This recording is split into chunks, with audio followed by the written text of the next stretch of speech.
Welcome to 2024. This is the first interview in the AmeriCorps Connections podcast for 2024.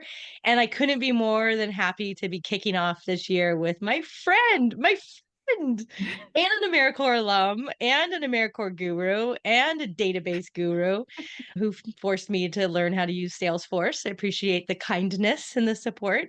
Amanda McSwine. I'm so excited to be here with you today. And before we dive into this interview, which just for the folks that are watching, I'm sure it's going to be all over the place. We did spend a year working together at the South Carolina State Service Commission, so we do have a lot of fond and fun memories.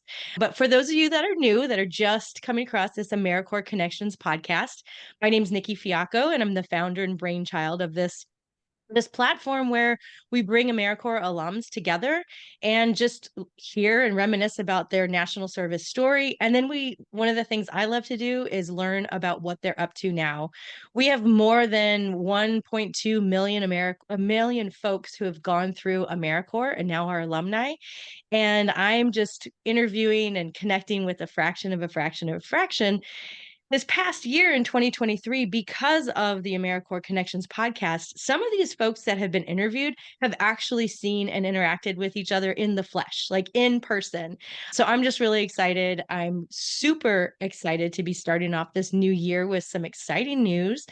In February, we'll have a fantastic and exciting announcement of a new partnership with AmeriCorps Connections, which you're going to have to continue listening into February if you want to learn what that is. But I do want to promote an amazing opportunity that's going to be coming up for AmeriCorps alumni across the country. And it's in a partnership with the Tool Bank USA. So I'm a proud board member of the Baltimore Community Tool Bank. The Tool Bank rents tools to community partners for them to take on ambitious projects.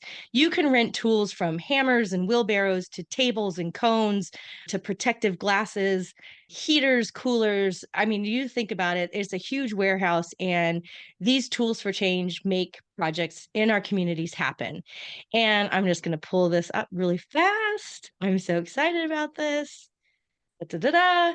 So, for the first time ever, we are going to have a Tool Bank AmeriCorps Week service project across the country. Yes, massive snaps.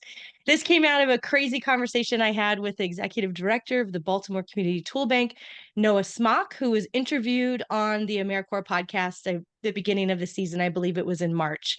Like I said, I'm on the board, and I said, do you think this is possible? And of course, he's an AmeriCorps alum. So he was like, yeah, let's make this happen. So during AmeriCorps Week, which is March 10th through the 16th, these participating tool banks will have service projects available. So if you're in Baltimore, Charlotte, Cincinnati, Houston, Phoenix, Richmond, please think about reaching out to your tool banks and finding out what projects they have available. This is I'm so excited. And this is the first ever, I think, time that AmeriCorps alumni are going to come together across the country and do service projects. So reach out to your local community tool bank, find out what's going on, or I was going to say contact me. Don't contact me. I don't know the details.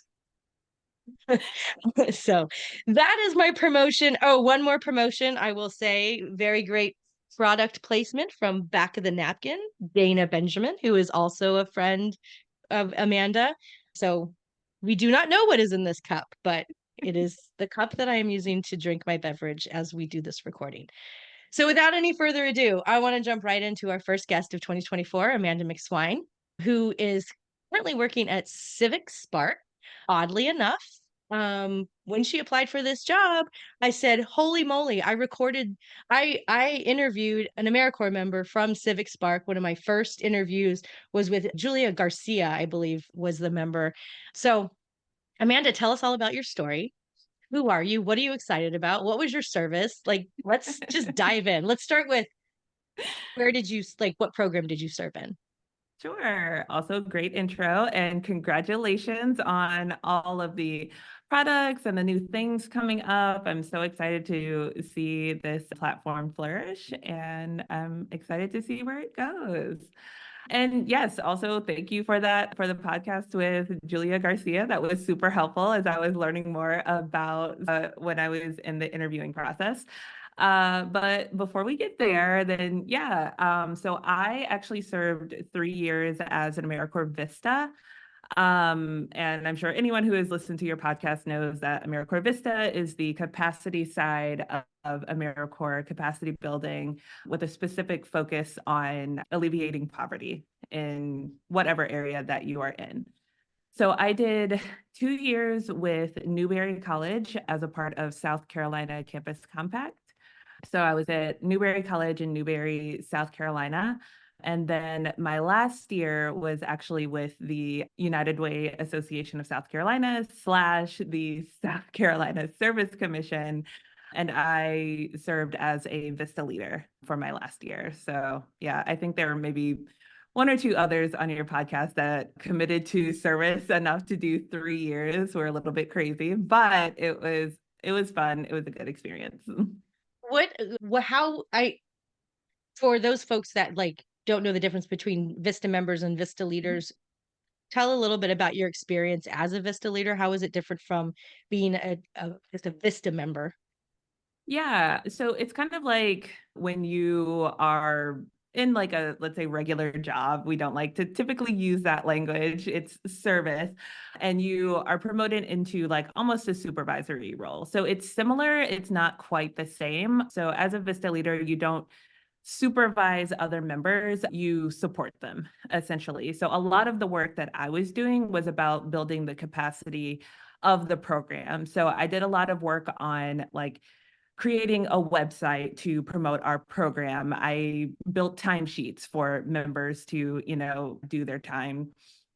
And there are times where members were having like problems or like needed, just a listening ear, and I would be there. But it's not like a supervisory position. It's mostly supporting, making sure that the organization and the program is running smoothly rather than being in like a supervisor or kind of like disciplinarian. That's not the role of Vista leader. Yeah. It's not a fun role anyways. Yeah, not at all. Like How I many do not think that I would enjoy it. I know, right? I'll just pretend I didn't see that. Like, how many Vista members did you support? And were they all like around you or were they like spread out in South Carolina? Yeah, so it was a statewide program, so they were spread out everywhere. And I think it was about 15 or so. Wow. It wasn't a huge program, but it was a financial stability program, and all of the Vista members were working on like different things. So some of Vista members would be working on like having financial stability classes where they taught about credit and, things like that. So yeah, it kind of like runs the gamut of essentially whatever is the most prevalent issue in that area. But yeah, I was based in Columbia, South Carolina, and they were all over the place. Wow. Did you travel? So I traveled a little bit to do like a site visit, but it wasn't too much. We did have several trainings, and I feel like honestly that was some of the most fun because we brought all of the Vista members into one place and we were able to have, just like a little bit of fellowship and time together, which can be difficult when you're in a remote position. Yeah, totally, for sure. So many people are feeling that now. I was just going back and forth with a colleague about a project, and she's like, I really miss all of us getting together. I'm like, I don't miss being in my pajamas all day long during my workday. It's a lot for me now to Yeah. put like normal clothes on. I agree. Like, I feel like I have replaced most of my like grown up real clothes with just different forms of sweats. And I honestly don't want to go back. No, I have found though, I found like 3 signature outfits and I Mm, can wear them to different events because generally we're in front of different people, like in my 9 to 5. So one group of people I'll see on Wednesday and then I won't see I'll see a brand new group of people like 3 weeks later and I can wear the same thing and they have no I idea. love that. I love that. It's it's the Steve Jobs black shirt sort of thing without having to So make smart. decisions. So after your Vista leader position, you rolled right into the commission, is my understanding. Kind of, almost. So there was a 2-year period there where I was in grad school. So kind of like how that happened is originally when I joined AmeriCorps, my intent was to be in for a year, give a little bit of money for grad school, and then be out. And obviously that did not happen. And I feel like that is just the way of AmeriCorps where you get drawn in and then it never lets you go. So I really just kind of like fell in love with the work. And so 1 year turned into 3. And I was trying to decide what I wanted to do next. And I had intended to go to a grad school that was out in California. And I went to visit the school. I had an interview and it just wasn't what I was hoping for. And so I was like, what do I want to do with my life now? Like, so trying to figure that out, I kind of stumbled into finding that the University of South Carolina their applications were open for the School of Social Work MSW degree. And so as I started looking into it, I was like, this sounds like right up my alley. So up until that point, I had done a lot of service between like high school. I was required to do 50 hours of service because of the high school that I went to. And then, that rolled into my AmeriCorps service, and in undergrad doing like a lot of service, like because of scholarships. And so I was like, there seems to be a common theme here in my life. And so when I actually applied to the MSW program, my essay or kind of like personal statement was essentially my proposal letter to service. And so that's kind of like when I decided like this is my career path, like this is the path that I want, that I'm choosing to go down. And so this is me fully committing to that. So yeah, from 2015 to 2017, I was in grad school. I got my MSW degree. And then I graduated in May. And pretty soon after my graduation, I got a call from Carson Carroll, who was my VISTA leader supervisor and also would be a great guest on the podcast. She is That's also so an true. AmeriCorps Yes. alum. Yes. Sorry, Carson, I'm putting you out there, but I think you should do it. But yeah, I got a call from her and she said, hey, don't take any jobs yet. Like, and I was like, okay. She's like, okay, bye. And so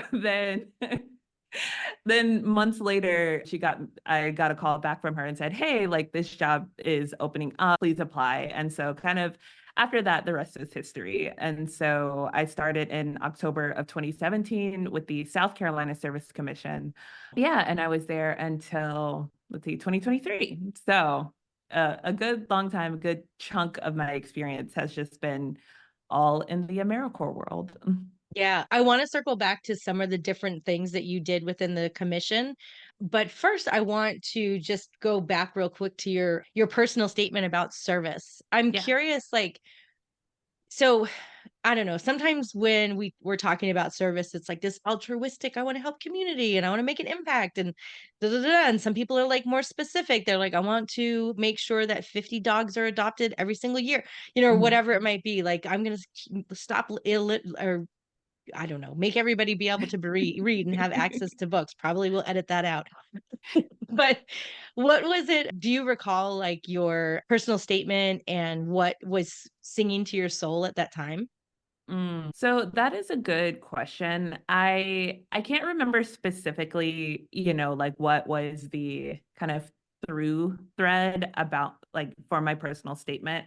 But what I remember, and I got this from my service years, is that I was so frustrated that, you know, you could have like really, really hardworking people who are doing the absolute best that they can, and they are in dire, horrible situations.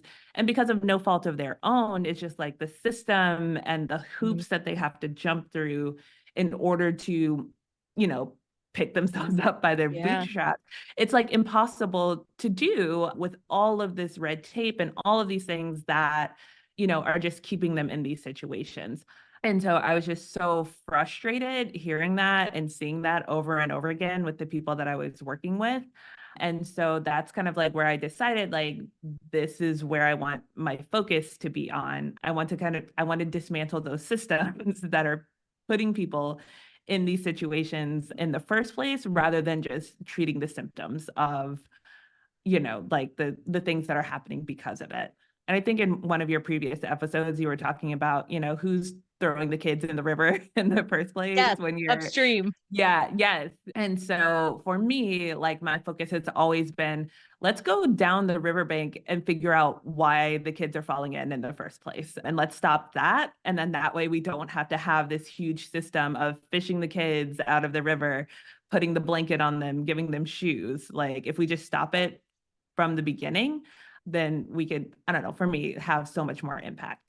Yeah, I think that makes so much sense. And when you kind of start to see your purpose like show up, you're like, oh, like, okay, so I can make all my decisions going forward based on what my true values are. And I think something that you said is so important, where you were frustrated and you want to dismantle the systems. For me, I was in constituent services in Governor Hogan's office, and I was getting calls every single day, all day long, about people that were in situations that they could not navigate through the state systems.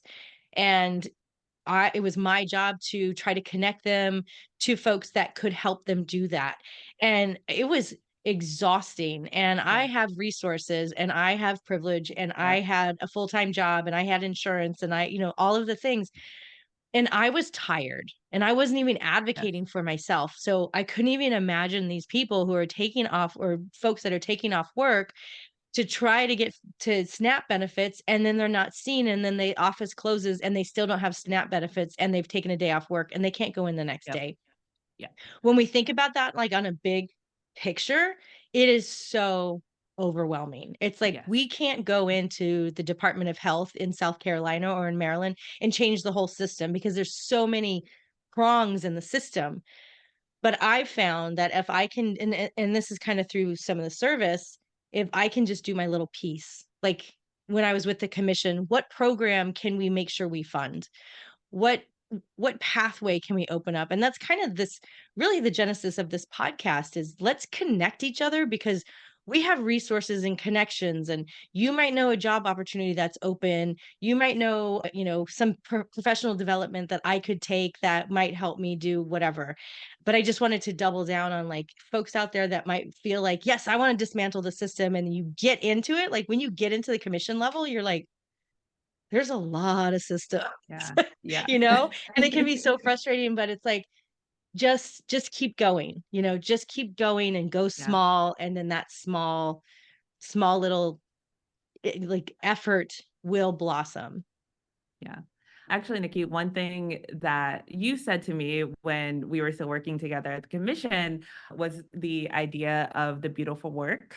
And Mm. that has always stuck with me because it can be so frustrating when you are in this work and you see just like how much there is to do and you feel like just you as an individual person like can't. And so it's the idea of doing what you can and then letting that fuel you and just appreciating the beauty in the work that you are doing. And that has always been very influential for me because I can be cynical at times. I know that. And Really? so,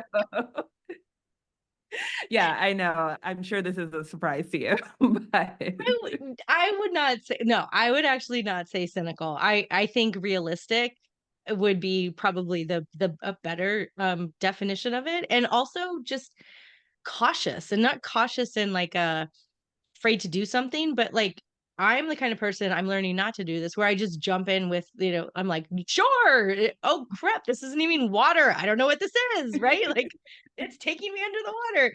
But I love surrounding myself with people like you, who are like, well, maybe let's take a step back, and let's think about like 3 or 4 steps down the line, and let's make sure, starting here, we make sure the outcome is what we want. But we've got to start with, like, what are we asking for in a database?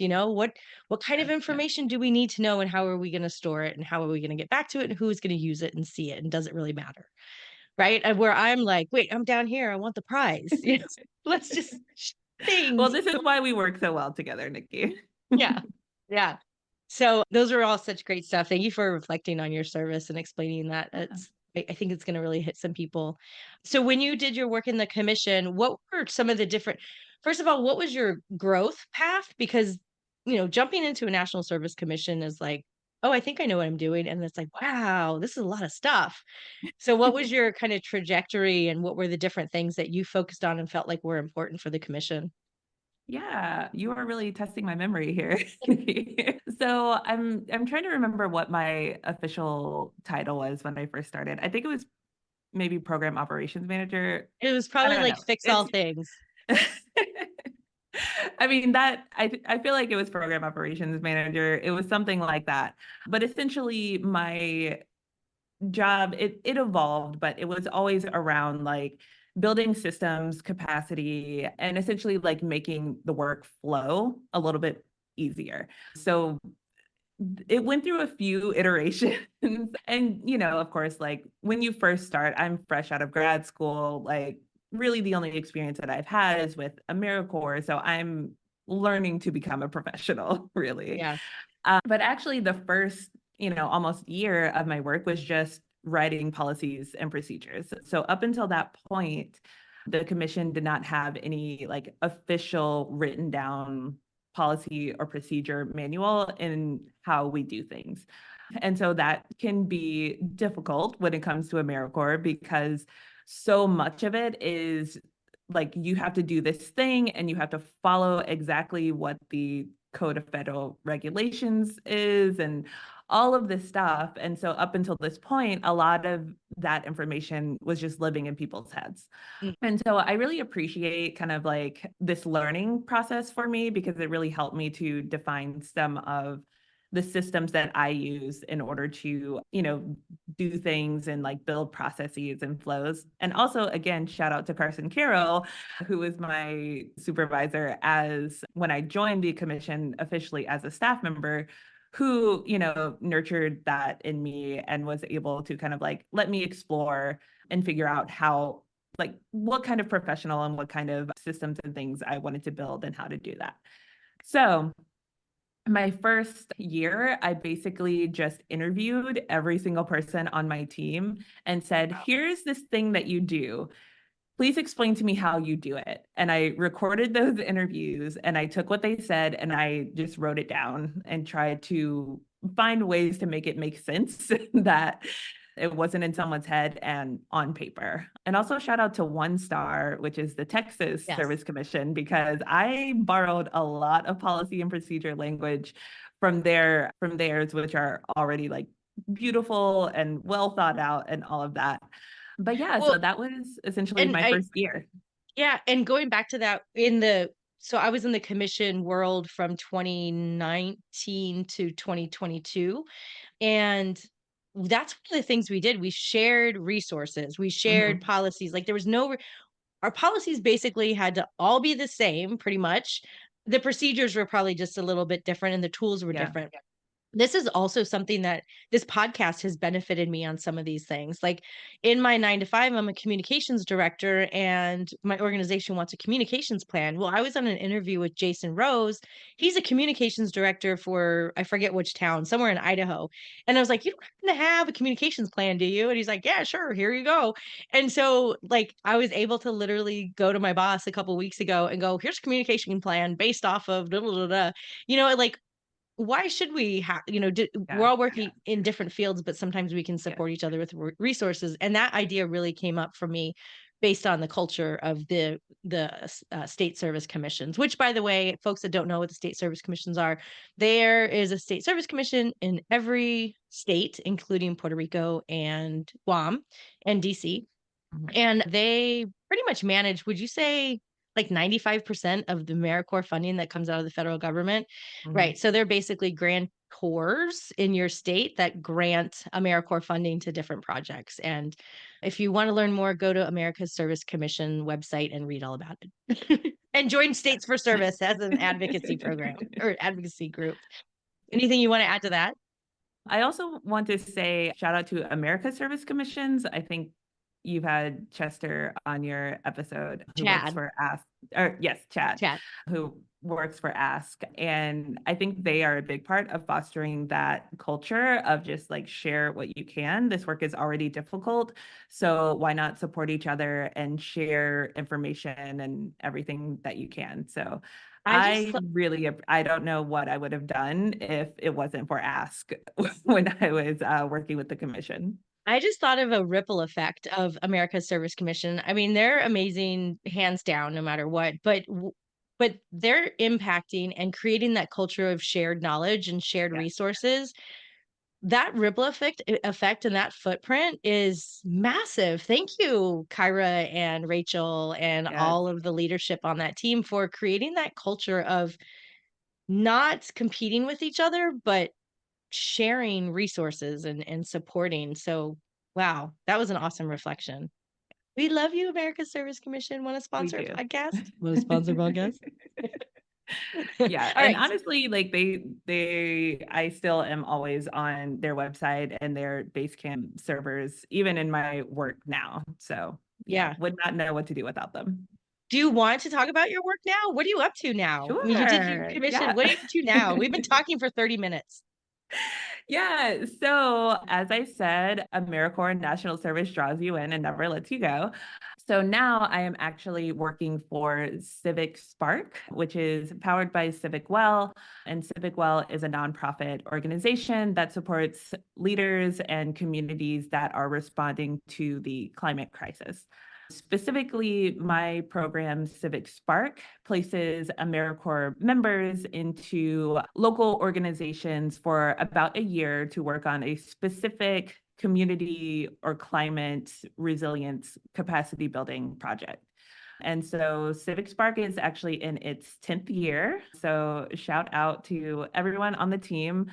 And fellows do all kinds of types of work. Let's see, like decarbonization, storm water pollution prevention, uh, decreasing like greenhouse gases, like just all sorts of things. It's really, really cool.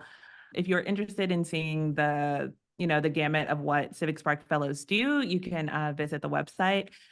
It's just a lot of things. I think we have 135 members right now. Wow. Um, yeah, so specifically, my role is AmeriCorps Grants Administrator. And so, what I like to say is that I read through like what are the requirements of our grant and I make sure that we do them.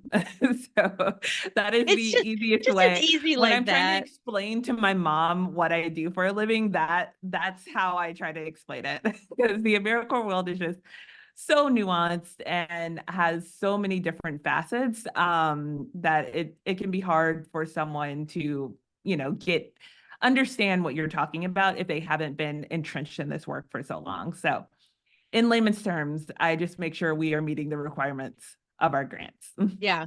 Which is huge because if you don't meet the requirements, then there's a lot of times a penalty or something that Yes. happens, and it doesn't Yes. happen until way long down the line, and then it's even harder to find where the breakdown went. And I will say that, like, one of the things I wanted to also point out is, like, you're working with an organization that has an environmental focus, but Yes. you haven't had experience you're not trained in the environment. You don't Correct. have a degree in Yes. that. And I think that that's also something that's so important within our cohort and within our alumni, that if you have national service experience, there's a place for you somewhere in the AmeriCorps ecosystem or Yeah. sphere if you so want to go down that rabbit hole or within that Yeah. industry. But I think it's a great example of showing how, your work is can go across sectors as far as like focusing on different areas of expertise. Yeah, yeah, that is so true.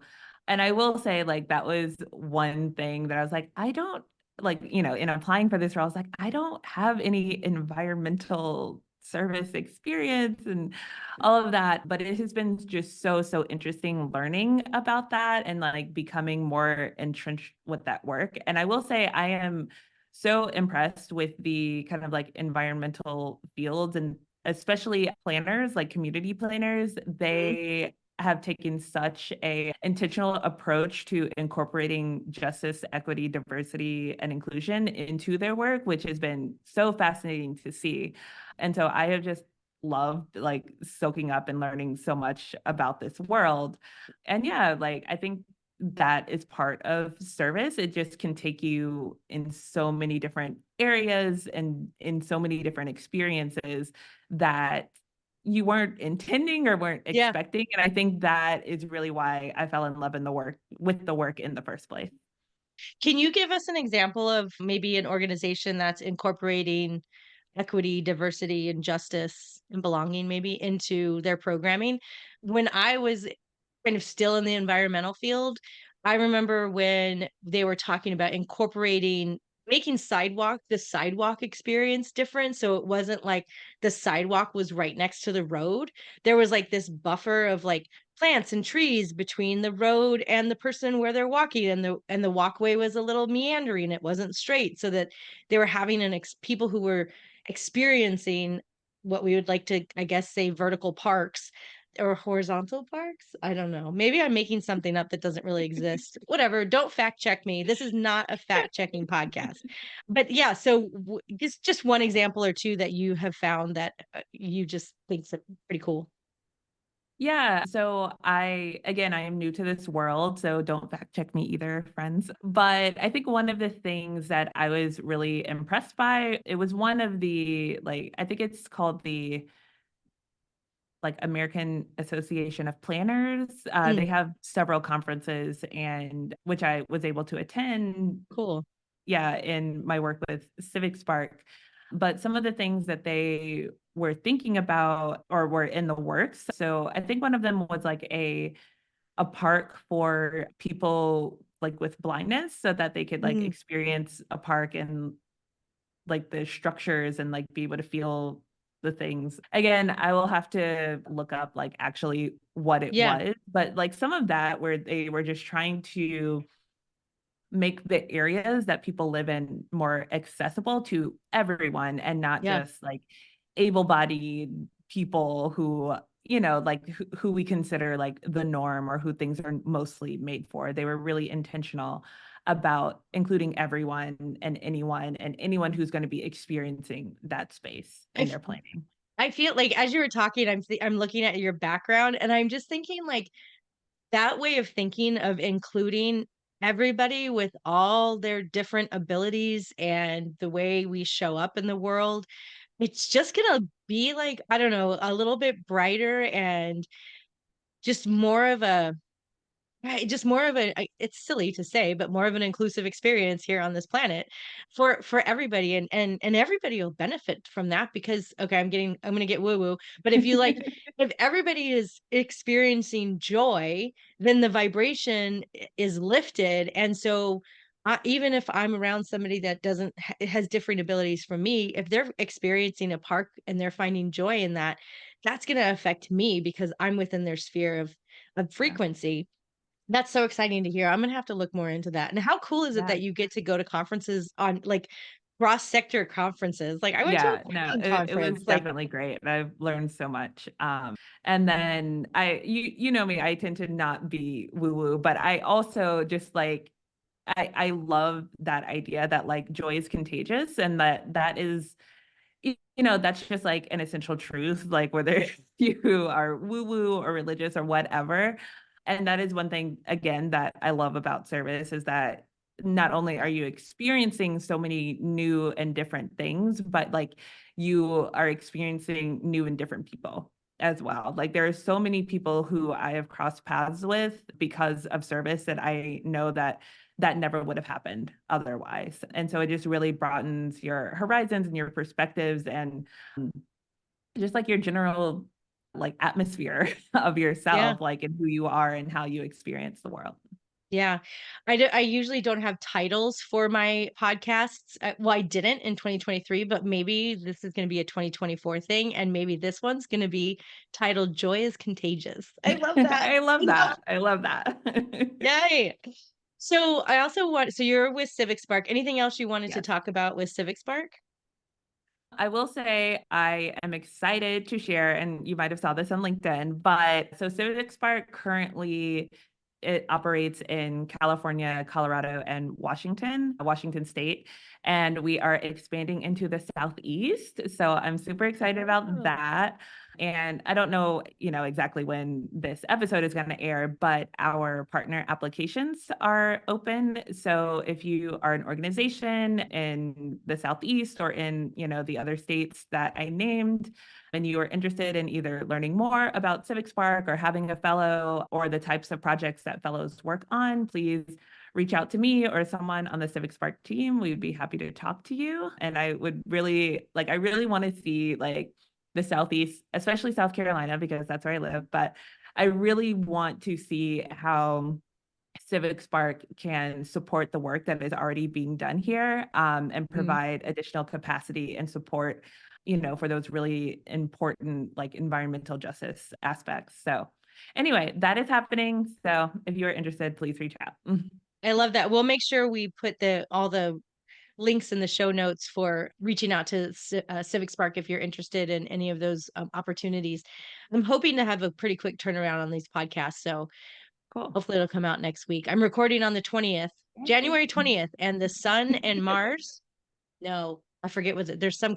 Sun and Pluto are doing some sort of square today. So if you think back to January 20th and something bizarre happened, that's probably the Sun and Pluto doing something. Okay. Off air, you'll have to explain to me what all of that means. Will, totally. So our friend Dana Benjamin, who is not a sponsor of this podcast yet, but she gave me my first product placement mug, and so I'm product placing her mug. You also are connected with Dana. In fact, you introduced me to Dana to interview. So you want to talk a little bit about that? Sure. That's actually just speaking of AmeriCorps connections, that is how Dana and I met. So my position with the South Carolina Service Commission ended in April of 20, the new year, within January, it really messes me up. So I'm trying to put together an accurate timeline of what is happening. But yes, it ended in April of 2023. And I was reflecting on, what is it that I want to be doing? What am I interested in? And so I just posted in the AmeriCorps alum LinkedIn group. And if you are an alum and you're not connected to that group, highly recommend. It's great, so supportive. But yeah, I just posted my resume in there and said, hey, I'm looking for my next opportunity, interested in, meeting people, figuring it out. And Dana reached out to me and she's like, hey, I would love to, just talk to so we had a little chat and it was an immediate connection. Another thing that I love about service is that when you meet fellow, AmeriCorps alums, Peace Corps alums, you just immediately recognize something in each other. And so when Dana and I were talking, I was just immediate connection, loved talking to her, loved hearing about her experience. And so, she was obviously telling me about Back of the Napkin. She's the principal consultant at this evaluation firm. And so as we were talking, she was just saying you might be a good fit for some projects that I have coming up. And I was like, I mean, sure, not really thinking anything of it. And so we just, stayed connected. And then a few weeks later, she said, hey, this project is happening. Are you interested? And I was like, yes, yes, I am. It was great. And so in the period, in between, when my position with the South Carolina Service Commission ended and between when I started with Civic Spark, I was working with Dana on some projects that Back of the Napkin has going on and just had a great time, loved working with her, loved working with her team. And Dana is just she's just such a firecracker. She has so many good ideas. She's just constantly going on to the next thing.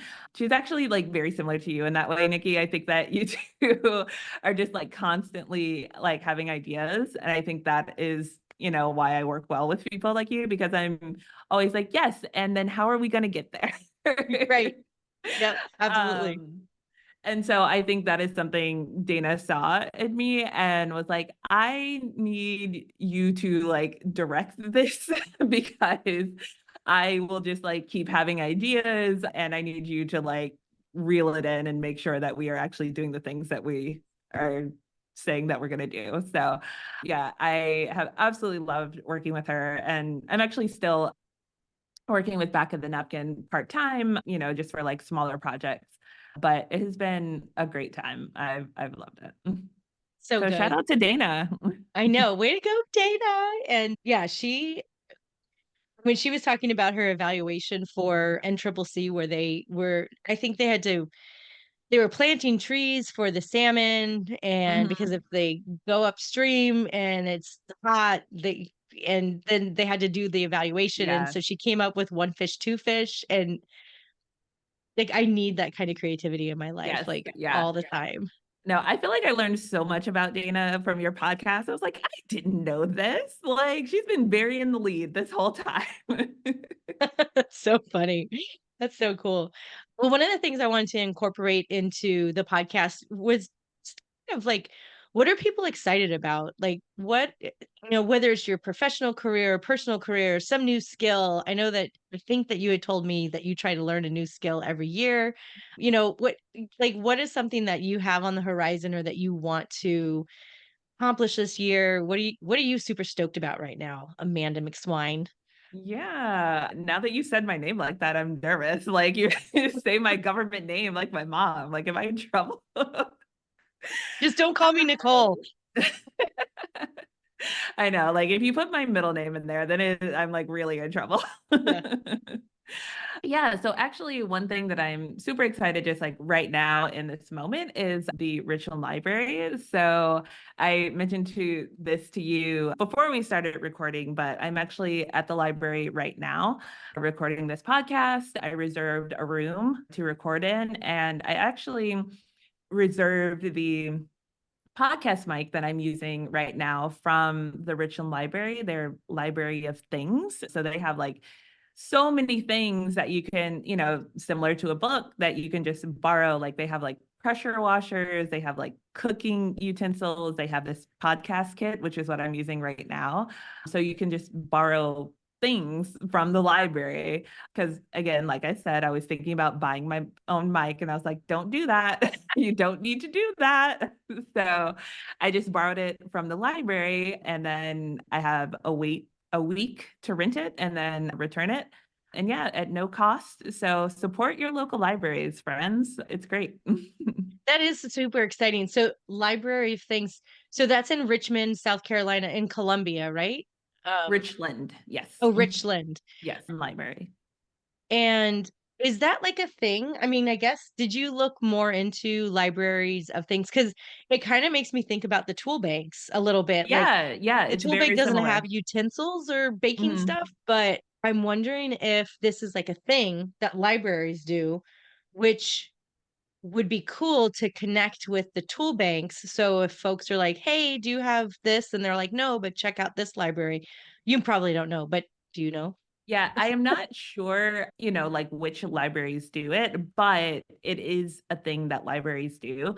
And that's one thing that I think is really, really interesting. I feel like a lot of people have this concept of libraries that they're just like for books and then they're old and stuffy. And it's like that is not the case anymore. Libraries are just a hub of activity, and there's so many things that you can do there. Like, I'm renting a room right now. This library has maker spaces. You can use a 3D printer here.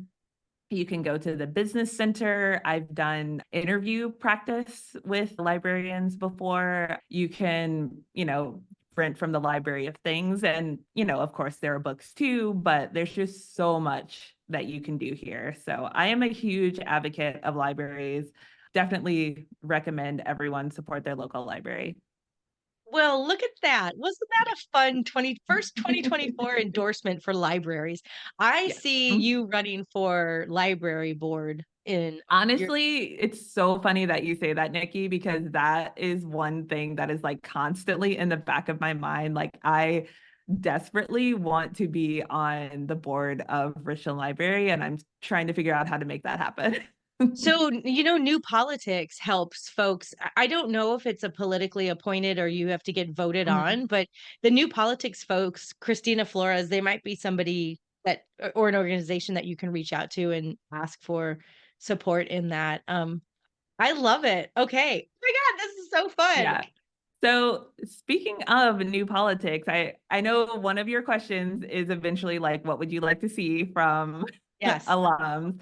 So I'm just going to use that as a segue because one of the things that I would love to see from AmeriCorps alums and National Service alums in general is being more politically active and running for office. Because I think what we need more of, regardless of political party, is servant leaders, and servant leaders who are willing to put the needs of their communities and the individuals and their constituents above their egos. And I think that national service, produces strong servant leaders. So I would love to see more of that. And shout out to the New Politics Academy because they help um, individuals, especially like alums of national service, to become more politically active, whether you're on, the front end as a candidate or on the back end learning how to, run a campaign.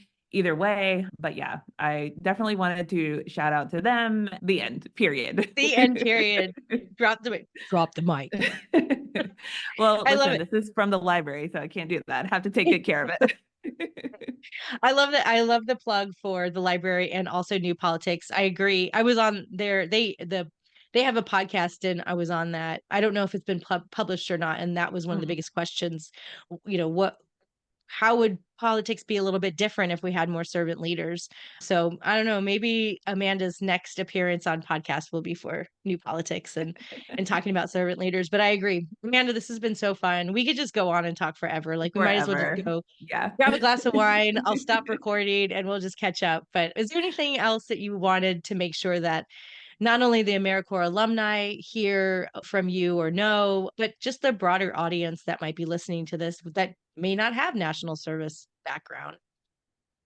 Yeah, I guess like what I would just want to say is that whether you have, like a national service background or not, like service in general is just such a enriching and fun experience in life. So it doesn't matter, if you're doing like, an hour of service just at like your local like animal shelter or working a Library. 5K or library. Shout out Richland Library again. You know, you can find some sort of service that will speak to you and that you will enjoy. I guarantee it. So, find something to find your joy. And I think that service is a great way to do that. I love it. Thank you so much, Amanda. Joy is Yeah, contagious. it is. Title of this podcast. This has been great. Folks who have made it this long, this is the way it is on the AmeriCorps Connections podcast. We get rolling and the conversations are deep and rich. And hopefully, you're all taking something away from this. Again, if you are around any of the tool banks that are having their service projects, the AmeriCorps Week, which is March, dun, dun, dun, dun, March 10th through the 6th. And the tool banks that will be having projects are Baltimore, Charlotte, Cincinnati, Houston, Phoenix, and Richmond. So, Amanda, this was awesome. And until Awesome. Thank another, you, Nikki. yeah, thank you so much. See you all on another episode. Bye. Bye.